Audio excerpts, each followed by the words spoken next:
بالله من الشيطان الرجيم بسم الله الرحمن الرحيم قل إن كنتم تحبون الله فاتبعوني يحببكم الله ويغفر لكم ذنوبكم والله غفور رحيم صدق الله مولانا العظيم وقال النبي صلى الله عليه وسلم بعثت لأتمم مكارم الأخلاق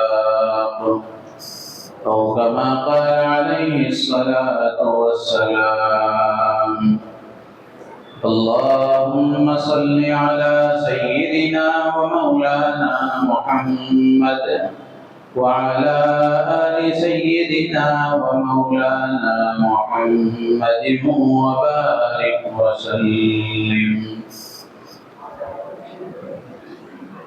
ہر قسم کی حمد و ثنا، ہر قسم کی بڑائی کبریائی، بادشاہی شہنشاہی، تنہائی یکتائی اس اللہ وحدہ لا شریک لہ کے لیے سزاوار ہے، جس نے ہم تمام کو اپنے کرم سے اپنے گھر میں جمع ہو کر دین کی بات کہنے اور سننے کی توفیق عطا فرمائی.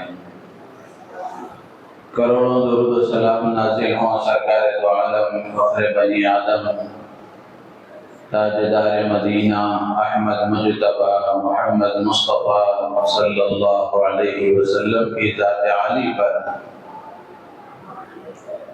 جن کے صدقے میں اللہ نے کائنات کو وجود بخشا ہے. رحمت اور بخشش کی دعا ہے آپ کی آل پر، آپ کے اصحاب پر،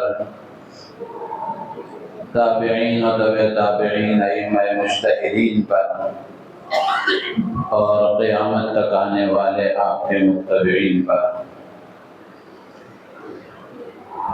محترم بزرگ و عزیز دوستو، ربیع الاول کا مہینہ چل رہا ہے. ربیع الاول اسلامی سال کا تیسرا مہینہ ہے. ربیع کا معنی ہے موسم بہار. اس مہینے کو ربیع الاول کیوں کہا جاتا ہے؟ ایک وجہ علماء نے یہ لکھی ہے کہ اس مہینے میں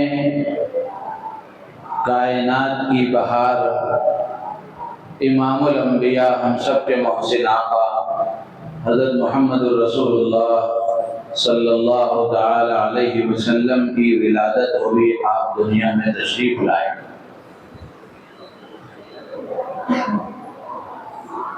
سوال یہ پیدا ہوتا ہے کہ سال کے 12 مہینے اور مہینوں کے یہ نام تو اس دن سے ہیں جس دن اللہ نے زمین و آسمان کو پیدا فرمایا، اور اللہ کے نبی علیہ السلام کی ولادت تو بہت بعد میں ہوئی. تو جواب یہ دیا گیا اگرچہ کہ حضور اکرم صلی اللہ علیہ وسلم کی ولادت بعد میں ہوئی، لیکن اللہ تبارک و تعالیٰ کے علم ازلی میں یہ بات پہلے سے تھی کہ اللہ کے نبی علیہ السلام کی ولادت ربیع الاول کے مہینے میں ہونی ہے. اس لیے اللہ تبارک و تعالیٰ نے پہلے ہی سے اس کا نام ربیع الاول رکھا. اور بھی بہت ساری وجوہات ہیں اس مہینے کو ربیع الاول کہنے کی. تو یہ مہینہ اللہ کے نبی علیہ السلام کے ساتھ خصوصی مناسبت رکھتا ہے، اس لیے کہ ربیع الاول ہی کے مہینے میں اللہ کے نبی علیہ السلام کی ولادت ہوئی، آپ دنیا میں تشریف لائے۔ اسی مہینے میں آپ نے مکے سے مدینے کی طرف ہجرت فرمائی، اور اسی مہینے میں آپ نے دنیا سے آخرت کا سفر طے فرمایا، یعنی آپ کی وفات بھی، آپ کا انتقال بھی، آپ کا وصال بھی اسی مہینے میں ہوا۔ تو اس اعتبار سے یہ مہینہ اللہ کے نبی علیہ السلام کے ساتھ خصوصی مناسبت رکھتا ہے۔ اسی لیے ربیع الاول کا مہینہ آتا ہے تو ایک ماحول بنتا ہے اللہ کے نبی علیہ السلام کی سیرت کی محفلوں کو منعقد کرنے کا، اللہ کے نبی علیہ السلام کے ذکر مبارک کو کرنے کا، اور اللہ کے نبی علیہ السلام کی ذات ساری کائنات کے لیے، ساری انسانیت کے لیے اللہ تبارک و تعالی کی طرف سے ایک بہت بڑی نعمت اور رحمت ہے۔ اللہ تبارک و تعالی نے حضور اکرم صلی اللہ تعالی علیہ وسلم کو پیدا فرما کر پوری انسانیت پر سب سے بڑا احسان فرمایا، اور یہ احسان اور یہ نعمت اللہ تعالی نے بندوں کو دے کر اللہ تبارک و تعالی نے اس کا اظہار بھی فرمایا۔ لقد من اللہ علی المؤمنین اذ بعث فیہم رسولا، اللہ تعالیٰ احسان جتاتے ہوئے کہتے ہیں اور اس احسان کا اظہار کرتے ہوئے کہتے ہیں کہ اللہ نے ایمان والوں پر احسان فرمایا کہ ان میں سے ایک پیغمبر کو اللہ نے ان کے درمیان میں بھیجا۔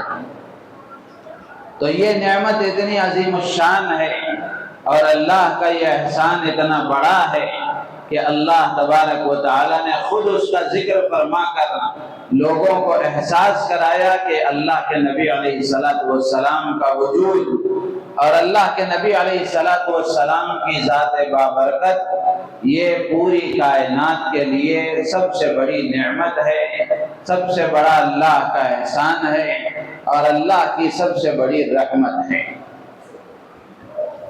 تو میرے عزیز و دوست و بزرگوں، اللہ کے نبی علیہ السلام کی آمد اور آپ کی ولادت، آپ کی پیدائش کی خوشی میں مسلمانوں میں بہت سارے ایسے کام ہوتے ہیں جو ہم اپنی آنکھوں سے دیکھ رہے ہیں کہ ہر آدمی اپنے اعتبار سے خوشی کا اظہار کر رہا ہے۔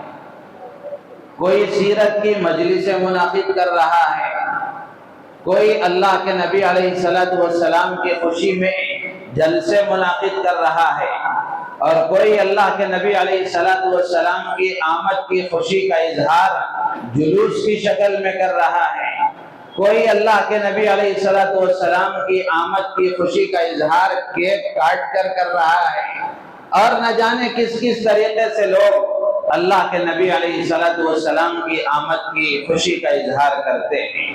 صحیح غلط سے مطلب نہیں ہے، لوگوں کا اپنا الگ الگ انداز ہے جو اللہ کے نبی علیہ السلام کی آمد کی خوشی میں لوگ کرتے ہیں۔ اب سوال یہ پیدا ہوتا ہے کہ اللہ کے نبی علیہ السلام کی ولادت کب ہوئی؟ آپ کب پیدا ہوئے؟ آپ کی پیدائش کب ہوئی؟ آپ دنیا میں کب تشریف لائے؟ اس سلسلے میں کوئی ایک تاریخ بھی متعین طور پر کتابوں میں لکھی ہوئی نہیں ہے۔ اس سلسلے میں شدید اختلاف ہے لکھنے والوں کا، سیرت نگاروں کا۔ بعض مورخین کی رائے ہے کہ اللہ کے نبی علیہ السلام 2 ربیع الاول کو پیدا ہوئے۔ بعض مورخین کی رائے ہے کہ اللہ کے نبی علیہ السلام 8 ربیع الاول کو پیدا ہوئے، اور بعض سیرت نگار بلکہ سیرت کی کتابیں جتنی لکھی گئی ان میں سے اکثر اور مستند اور بڑی بڑی جو سیرت کی کتابیں لکھی گئی ان سیرت کی کتاب لکھنے والوں نے لکھا ہے کہ اللہ کے نبی علیہ السلام کی ولادت 9 ربیع الاول کو ہوئی، اور حضرات محققین علماء کا کہنا یہی ہے کہ اللہ کے نبی علیہ السلام کی ولادت 9 ربیع الاول کو ہوئی۔ بہت سارے سیرت نگاروں نے لکھا ہے۔ بریلوی مکتب فکر کے بڑے عالم مولانا احمد رضا خان بریلوی نے بھی اپنی کتابوں میں لکھا ہے، باقاعدہ یہ بات فتاوی رضویہ میں موجود ہے کہ اللہ کے نبی علیہ السلام کی ولادت 9 ربیع الاول کو ہوئی۔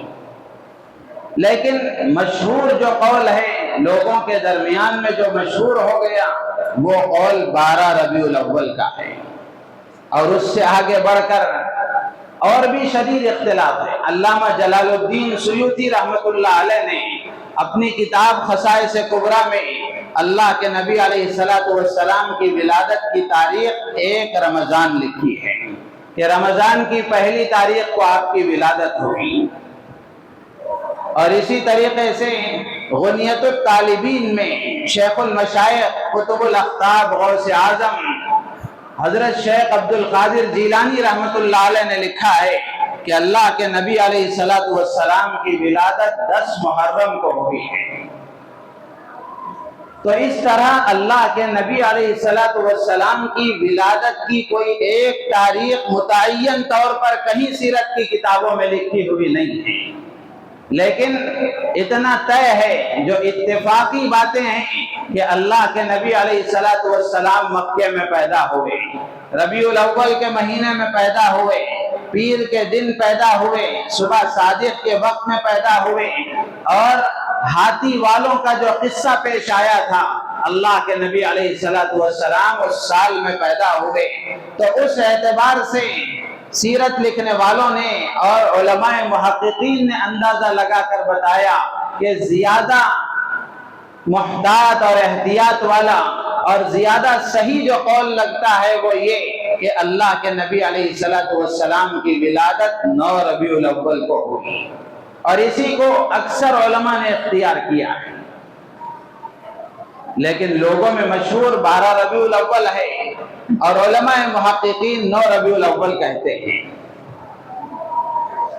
تو میرے عزیز و دوست و بزرگوں، آپ جس تاریخ کو بھی پیدا ہوئے ہوں، لیکن آپ کی ولادت، آپ کی پیدائش، آپ کا وجود، آپ کی ذات، آپ کا دنیا میں آنا دنیا کے ذرے ذرے کے لیے رحمت ہے، دنیا کے ذرے ذرے کے لیے نعمت ہے، اور ساری انسانیت پر، انسانوں پر بھی، جنات پر بھی، اور کائنات کی ہر چیز پر بھی اللہ کا بڑا احسان ہے۔ اس پر خوش ہونا اور خوشی کا اظہار کرنا یہ غلط بات نہیں ہے، بلکہ ہر مسلمان کا حق ہے۔ لیکن میرے عزیز و دوست و بزرگوں، خوشی منانے کا طریقہ بھی وہی صحیح ہوگا جو اللہ کے نبی علیہ السلام نے بتایا۔ آدمی اپنی طرف سے، اپنے انداز سے خوشی کا اظہار نہیں کر سکتا، بلکہ اللہ کے نبی علیہ السلام کی منشا کو سامنے رکھ کر خوشی کا اظہار کرے گا۔ اسی طریقے سے ایک بات یہ ہے کہ 12 ربیع الاول کو اکثر لوگوں کی زبان پر یہ ہے کہ یہ عید میلاد النبی ہے، اللہ کے نبی علیہ السلام کی پیدائش کا دن عید کا دن ہے۔ یہ بہت سارے لوگوں کی زبان پر ہے، جبکہ امام الانبیاء ہم سب کے محسن آقا حضرت محمد الرسول اللہ صلی اللہ تعالی علیہ وسلم نے جو شریعت لانے والے ہیں، شریعت بتانے والے ہیں، اور شریعت کے احکامات کی تشریح اور تفصیل کرنے والے ہیں، اور اللہ کی طرف سے جو احکامات بندوں کو دیے جاتے ہیں اس کی وضاحت کرنے والے ہیں۔ آقا نے فرمایا کہ میری امت کے لیے اللہ تبارک و تعالی نے 2 عیدوں کو مقرر فرمایا ہے۔ اسلام میں 2 ہی عیدیں ہیں جو اللہ تبارک و تعالی نے بندوں کے لیے مقرر فرمائی ہیں۔ البتہ اس کے علاوہ بعض روایتوں میں جمعے کے دن کو بھی عید کا دن کہا گیا۔ ان 2 عیدوں کے علاوہ، اور جمعے کے دن کو عید کا دن کہا گیا، اس کے علاوہ کسی بھی دن کے لیے پوری شریعت کے ذخیرے میں، پوری احادیث کے ذخیرے میں کہیں بھی کسی دن کے لیے عید کے لفظ کا استعمال نہیں کیا گیا۔ تو اللہ کے نبی علیہ السلام نے تو فرمایا کہ عیدیں دو ہیں، اور اللہ تبارک و تعالیٰ نے میری امت کے لیے دو عیدوں کو مقرر فرمایا ہے، تو ہماری ذمہ داری ہے کہ ہم اللہ کے نبی علیہ السلام کے بتائے ہوئے راستے کے مطابق، آپ کی تعلیمات کے مطابق ہم بھی عیدوں کو دو ہی سمجھیں۔ اور یہ تیسری عید کا اضافہ کرنا، بلکہ اس سے آگے بڑھ کر لوگ کہتے ہیں کہ یہ عیدوں میں سب سے بڑی عید ہے، عید الاعیاد ہے، عیدوں میں سب سے افضل عید ہے۔ یہ اللہ کے نبی علیہ السلام کی منشا کے خلاف ہے۔ اللہ کے نبی فرما رہے ہیں دو عیدیں ہیں، اب اگر کوئی آدمی یہ کہتا ہے کہ ان دو عیدوں کے علاوہ بھی کوئی ایک اور عید ہے، تو اس کا مطلب یہ ہے کہ وہ اللہ کے نبی علیہ السلام کے بتائے ہوئی باتوں پر اس کو اطمینان نہیں ہے، اللہ کے نبی کی بات پر وہ راضی نہیں ہے، وہ تیار نہیں ہے، آمادہ نہیں ہے۔ اور اس سے آگے بڑھ کر جو اللہ کے نبی علیہ السلام کے بتائے ہوئے طریقے کے خلاف دو عیدوں کے علاوہ کوئی ایک اور عید تیار کرتا ہے اور اس کو بتاتا ہے، تو گویا وہ ایک نیا دین پیش کرتا ہے۔ جبکہ کسی دن کو عید کا دن قرار دینا اور شریعت کا کوئی حکم بتانا، یہ اللہ تبارک و تعالیٰ نے اللہ کے نبی علیہ السلام کے ذریعے سے یہ اختیار آپ کو دیا ہے کہ آپ بتائیں گے کہ عید کب ہے، کون سا دن عید کا ہے۔ تو اس لیے اس دن کو عید کا دن کہنا یہ اللہ کے نبی علیہ السلام کی منشا کے خلاف ہے اور آپ کی تعلیمات کے خلاف ہے۔ جب 12 ربیع الاول کا دن آتا ہے، ربیع الاول کا مہینہ شروع ہوتا ہے، تو ایک شعر بہت ساری محفلوں میں سنایا بھی جاتا ہے، بتایا بھی جاتا ہے اور سوشل میڈیا پر گردش بھی کرتا ہے۔ نثار تیری چہل پہل پر ہزار عیدیں ربیع الاول، نثار تیری چہل پہل پر ہزار عیدیں ربیع الاول، سوائے ابلیس کے جہاں میں سبھی تو خوشیاں منا رہے ہیں، سوائے ابلیس کے جہاں میں سبھی تو خوشیاں منا رہے ہیں، یہ شعر بتایا جاتا ہے۔ یہاں جو ابلیس کہا جا رہا ہے وہ ان لوگوں کو کہا جا رہا ہے جو اللہ کے نبی علیہ السلام کی آمد کی خوشی پر لوگوں نے خوشی منانے کا جو آج طریقہ اختیار کیا ہے، اس طریقے پر وہ خوشی نہیں مناتے، تو ان کے بارے میں یہ کہا جا رہا ہے کہ سوائے ابلیس کے جہاں میں سبھی تو خوشیاں منا رہے ہیں۔ اس کا جواب دیتے ہوئے ایک شاعر نے بڑے اچھے انداز میں کہا، یہ احمقوں کی چہل پہل ہے، یہ دین احمد نہیں ہے لوگوں، یہ احمقوں کی چہل پہل ہے، یہ دین احمد نہیں ہے لوگوں۔ نبی کے عشاق، عشاق کا مطلب عاشق، نبی کے عشاق روز اول سے دو ہی عیدیں منا رہے ہیں، نبی کے عشاق روز اول سے دو ہی عیدیں منا رہے ہیں۔ تو اس لیے تیسری عید کا اضافہ کرنا یہ دین میں اضافہ ہے اور دین میں زیادتی ہے۔ اللہ کے نبی علیہ السلام نے فرمایا، من احدث فی امرنا ما لیس منہ فہو رد۔ اللہ کے نبی علیہ السلام نے فرمایا، جو ہمارے دین میں اپنی طرف سے کوئی نئی چیز ایڈ کرے گا، اللہ کے ہاں وہ قابل قبول نہیں ہے، وہ مردود ہے، اللہ تبارک و تعالیٰ کے ہاں وہ قبول نہیں کی جائے گی۔ تو اس لیے اس دن کو عید کا دن کہنا، سب سے پہلے تو یہ ہے کہ وہ تاریخ ہی طے نہیں ہے، تو آپ کس دن کو کہیں گے عید عید؟ تو اس لیے اس دن کو عید کا دن کہنا یہ اللہ کے نبی علیہ السلام کی تعلیمات کے خلاف ہے، اللہ کے نبی کی منشا کے خلاف ہے۔ اللہ کے نبی نے دو عیدیں بتائی ہیں تو وہ دو ہی عیدیں ہمارے مسلمانوں کے لیے ہیں۔ اور اللہ کے نبی علیہ السلام کی پیدائش یقیناً ہمارے لیے نعمت ہے، رحمت ہے، اللہ کا احسان ہے، لیکن اس پر خوشی اسی طریقے سے منائی جائے گی جو طریقہ نبی پاک صلی اللہ تعالی علیہ وسلم نے سکھایا ہے۔ اس سے ہٹ کر خوشی منانا اور اس سے ہٹ کر اللہ کے نبی علیہ السلام کی آمد پر خوشی کا اظہار کرنا، یہ اللہ کے نبی علیہ السلام کی منشا کے اور آپ کی تعلیمات کے بالکل خلاف ہے۔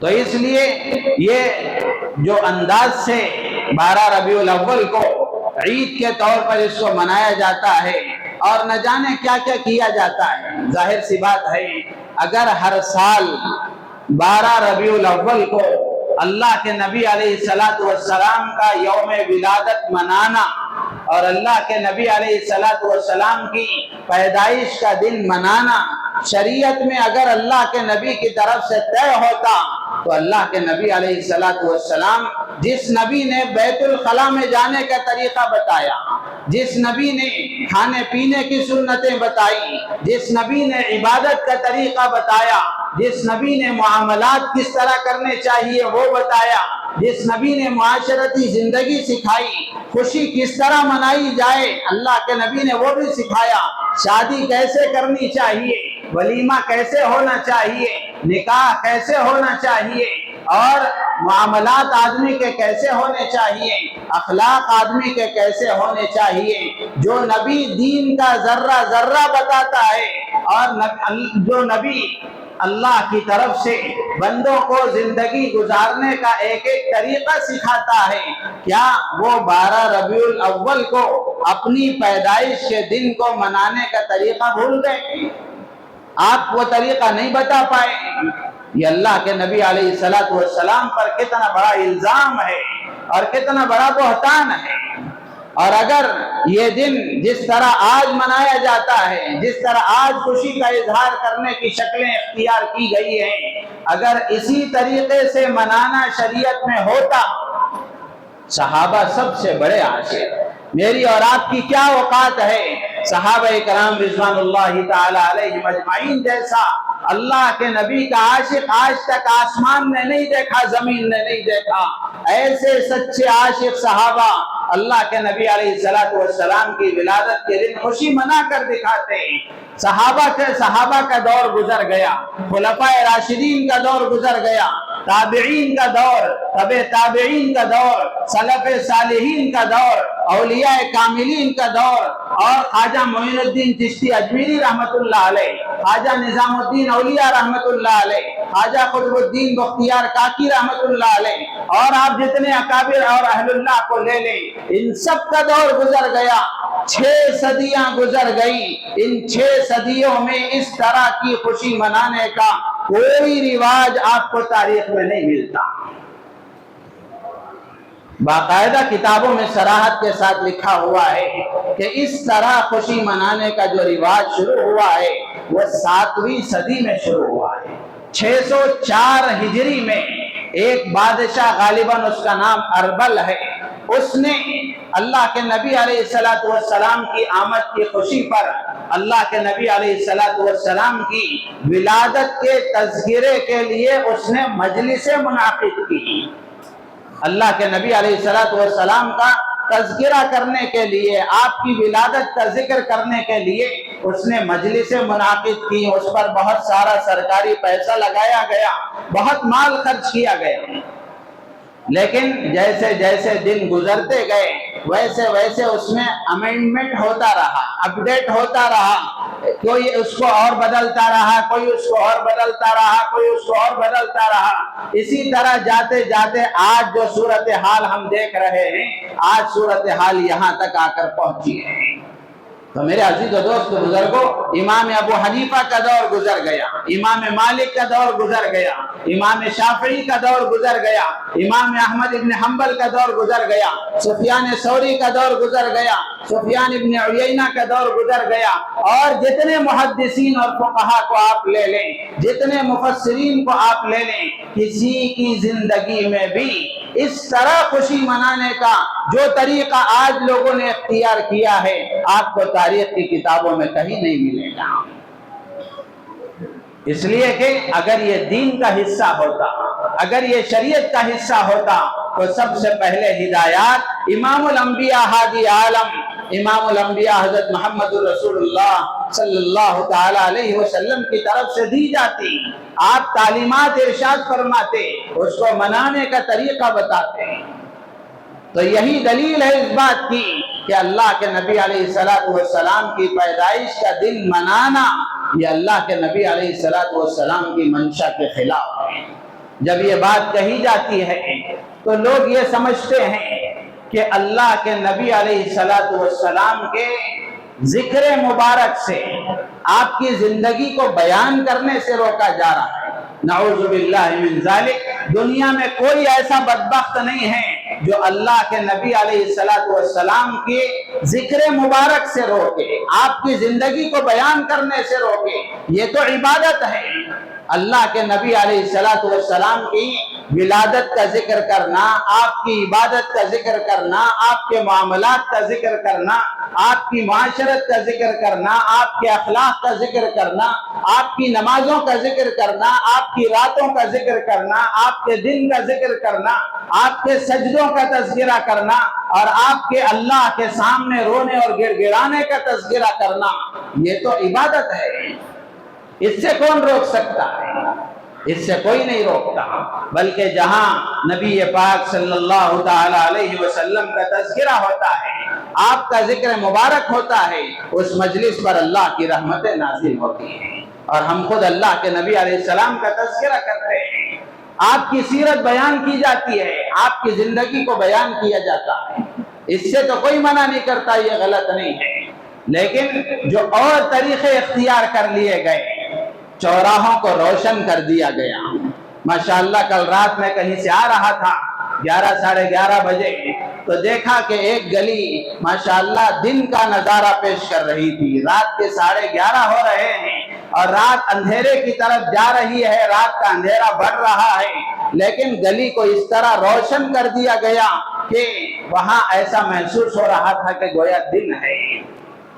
میرے عزیز دوست بزرگوں، اللہ کے نبی علیہ السلام کی ذات اور آپ کا وجود اور آپ علیہ السلام کی ذات بابرکت یقیناً ایک انقلابی شخصیت ہے۔ اللہ کے نبی علیہ السلام نے دنیا میں آ کر ایسا انقلاب برپا کیا کہ سارے اندھیرے چھٹ گئے، ساری اندھیریاں ختم ہو گئی، باہر کے اندھیرے بھی ختم ہو گئے، دل کے اندھیرے بھی ختم ہو گئے۔ اللہ کے نبی علیہ السلام اصل تو اندر کے اندھیروں کو دور کرنے کے لیے آپ تشریف لائے تھے۔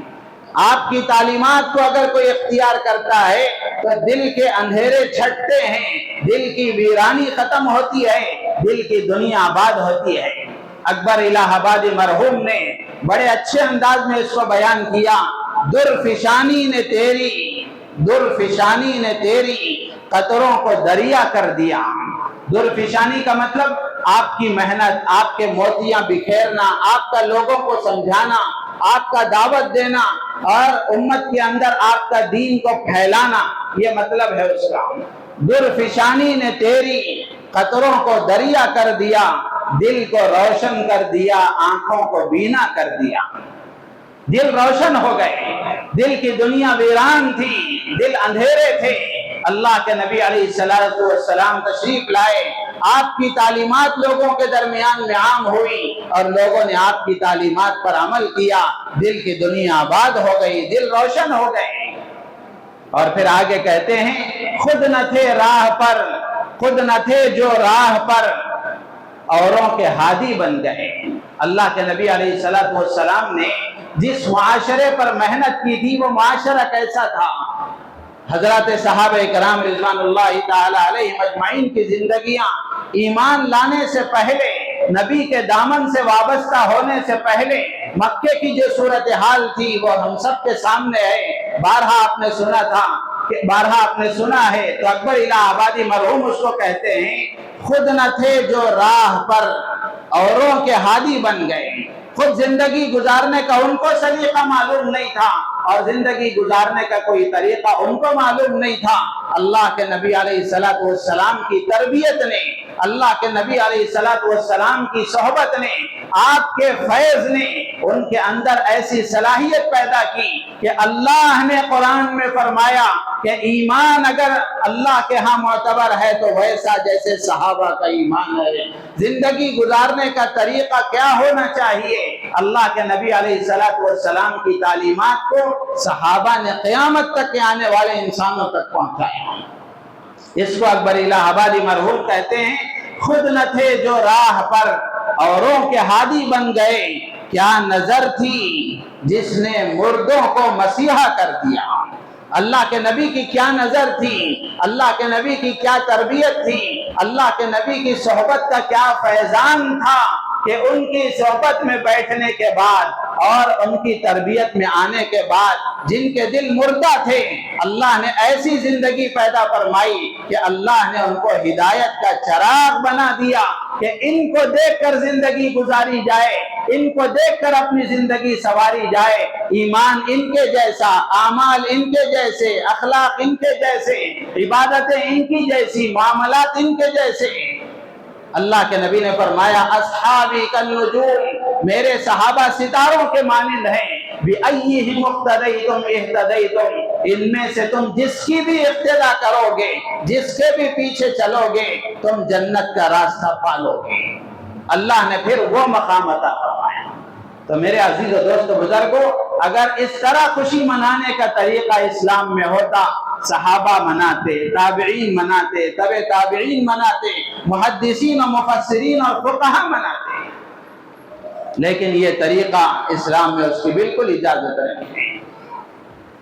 تو اس لیے اللہ کے نبی علیہ السلام کی خوشی منانے کے وقت میں آدمی کو سوچنا چاہیے کہ محبت کا اظہار محبوب کی منشا کے مطابق ہونا چاہیے۔ محبت کا اظہار اس طرح نہیں ہونا چاہیے کہ محبوب ناراض ہو جائے، محبوب کی تعلیمات کے خلاف عمل ہو جائے۔ اس طرح اگر محبت کا اظہار کیا جا رہا ہے تو پھر آدمی کو اپنے ایمان کا، اپنے اخلاق کا جائزہ لینا چاہیے۔ تو اس لیے ربیع الاول کے اس موقع پر کرنے کا جو کام ہے وہ یہ کہ اللہ کے نبی علیہ السلام کی سیرت کا مطالعہ کیا جائے، اللہ کے نبی علیہ السلام کی زندگی کو پڑھا جائے۔ میرے بھائیوں، ہم جس نبی کا نام لے رہے ہیں، جس نبی کے امتی ہونے پر ہمیں فخر ہے اور جس نبی کی طرف ہم اپنی نسبت کر رہے ہیں، کتنے افسوس کی بات ہے کہ اس نبی کی زندگی کا ہمیں ذرا برابر کوئی علم ہی نہیں ہے، اور ہمارے پاس وقت ہی نہیں ہے اس نبی کی زندگی کو معلوم کرنے کا، اس نبی کی زندگی کو سننے کا، اس نبی کی زندگی کو پڑھنے کا۔ تو اس لیے اس مجلس میں ارادہ کر لیں کہ آج سے کوئی نہ کوئی سیرت کی ایک کتاب، چھوٹی سی چھوٹی کتابیں بھی موجود ہیں، بڑی سی بڑی کتابیں بھی موجود ہیں، اللہ کے نبی علیہ السلام کی سیرت پر جو لکھی گئی ہیں، تو کوئی نہ کوئی کتاب خرید کر اس کا مطالعہ کریں، اس کا مطالعہ کریں۔ اور سیرت کا مطالعہ صرف ربیع الاول میں نہیں، ربیع الاول میں چونکہ ایک ماحول ہوتا ہے، آپ اب سے شروع کریں، اب سے شروع کریں۔ زندگی کا معمول آدمی کو بنا لینا چاہیے کہ روزانہ اللہ کے نبی علیہ السلام کی سیرت کی کتاب کا کوئی نہ کوئی صفحہ آدمی پڑھے۔ تو اس لیے کرنے کا یہ کام ہے کہ اللہ کے نبی علیہ السلام کی سیرت کی کتاب پڑھی جائے، معلوم کیا جائے کہ ہمارے نبی کیسے تھے، ہماری نبی کی نماز کیسی تھی، ہمارے نبی کا بیویوں کے ساتھ سلوک کیسا تھا، بچوں کے ساتھ سلوک کیسا تھا، اور آپ کی تجارت کیسی تھی، آپ کے معاملات کیسے تھے، آپ کے اخلاق کیسے تھے، آپ کا راتوں کا رونا دھونا، راتوں کی عبادتیں کیسی تھی۔ جب ہم یہ پڑھیں گے تو پھر ہمارے اندر بھی وہ کام کرنے کا جذبہ پیدا ہوگا۔ اسی لیے علماء نے لکھا ہے کہ اللہ کے نبی علیہ السلام کی سیرت کا مطالعہ کیوں ضروری ہے، کیوں اللہ کے نبی کی سیرت کو پڑھنا چاہیے۔ تو 2-3 منٹ میں بات عرض کر کے میں اپنی بات ختم کروں گا۔ تو علماء نے لکھا ہے کہ اللہ کے نبی علیہ السلام کی سیرت کا مطالعہ اس لیے ضروری ہے کہ اللہ کے نبی علیہ السلام ہمارے دین کی بنیاد ہے۔ ہمارے دین کی بنیاد ہیں، جس مذہب کو ہم نے اختیار کیا ہے، جس دین کے مطابق زندگی ہم گزار رہے ہیں، وہ دین کی بنیاد اللہ کے نبی ہیں۔ یعنی جو آپ بتائیں گے وہی دین ہے، جو آپ بتائیں گے وہی دین ہے۔ تو اس لیے ہمارے دین کی بنیاد اللہ کے نبی علیہ السلام کی ذات ہے، اور اللہ کے نبی علیہ السلام ہمارے لیے عملی نمونہ ہے۔ قرآن میں اللہ نے فرمایا لَقَدْ كَانَ لَكُمْ فِي رَسُولِ اللَّهِ أُسْوَةٌ حَسَنَةٌ، کہ اللہ کے نبی علیہ السلام کی ذات تمہارے لیے نمونہ ہے۔ تو ہمیں آئیڈیل نبی کو بنانا ہے، ان کی زندگی کو دیکھ کر اپنی زندگی کو سدھارنا ہے۔ تو اس لیے ہمیں سیرت کا مطالعہ کرنا چاہیے۔ جب تک ہم نہیں پڑھیں گے اللہ کے نبی کی زندگی کو، تو ہم کیسے ان کو فالو کریں گے؟ کیسے ہمیں پتہ چلے گا؟ کیسے ہم ان کو نمونہ بنا پائیں گے؟ تو اس لیے اللہ کے نبی علیہ السلام کی سیرت کا مطالعہ کرنا اس لیے ضروری ہے کہ آپ کی ذات ہماری دین کی بنیاد ہے، اور اللہ کے نبی کی ذات ہمارے لیے نمونہ ہے۔ ان کی اتباع اور ان کی اطاعت کا ہمیں حکم دیا گیا ہے۔ اور اسی طریقے سے سیرت کے مطالعے سے اللہ کے نبی کی محبت بڑھتی ہے، اللہ کے نبی کی محبت بڑھتی ہے۔ آدمی پڑھے گا کہ اللہ کے نبی علیہ السلام نے امت کے لیے کتنی قربانیاں دی، کتنی تکلیفیں آپ نے برداشت کی، راتوں میں آپ کتنا روتے دھوتے تھے، امت کے لیے اللہ سے کتنا گڑ گڑاتے تھے۔ جب آدمی یہ سب پڑھے گا تو اس کے اندر اللہ کے نبی کی محبت اور پیدا ہوگی، اور اللہ کے نبی کے طریقوں کے مطابق زندگی گزارنے کا ذوق اور شوق اس کے اندر پیدا ہوگا۔ اسی طریقے سے قرآن آدمی نبی کی سیرت کو پڑھے بغیر سمجھ نہیں سکتا۔ اللہ کے نبی علیہ السلام کی سیرت کا مطالعہ کرنا یہ قرآن کے سمجھنے کا ذریعہ ہے، اس لیے کہ آپ ہی قرآن کی تشریح کرنے والے ہیں، قرآن کی وضاحت کرنے والے ہیں۔ قرآن میں اللہ نے جو بیان فرمایا عملی طور پر عملی نمونہ اللہ کے نبی کی ذات ہے، آپ نے اس پر عمل کر کے امت کو دکھایا ہے۔ تو اس لیے قرآن کو سمجھنے کے لیے بھی سیرت کا مطالعہ ضروری ہے، اپنے اندر سدھار پیدا کرنے کے لیے، اپنے کردار کو درست کرنے کے لیے، اپنے اخلاق کو سنوارنے کے لیے بھی اللہ کے نبی کی سیرت کا مطالعہ ضروری ہے۔ اگر ہم سیرت کا مطالعہ کریں گے تو انشاءاللہ العزیز جو دوسری چیزوں میں ہم پڑے ہوئے ہیں ان سے انشاءاللہ ہماری حفاظت ہوگی۔ اللہ تعالیٰ سے دعا ہے اللہ تعالیٰ ہم سب کو ان باتوں پر عمل کی توفیق عطا فرمائے۔ نبی پاک صلی اللہ تعالیٰ علیہ وسلم کو نمونہ بنا کر، آپ کو آئیڈیل بنا کر آپ کی زندگی کے مطابق ہمیں زندگی گزارنے کی اللہ توفیق عطا فرمائے، ہر طرح کے خرافات سے بچنے کی اللہ توفیق عطا فرمائے۔ آمین۔ وآخر دعوانا ان الحمد للہ رب العالمین۔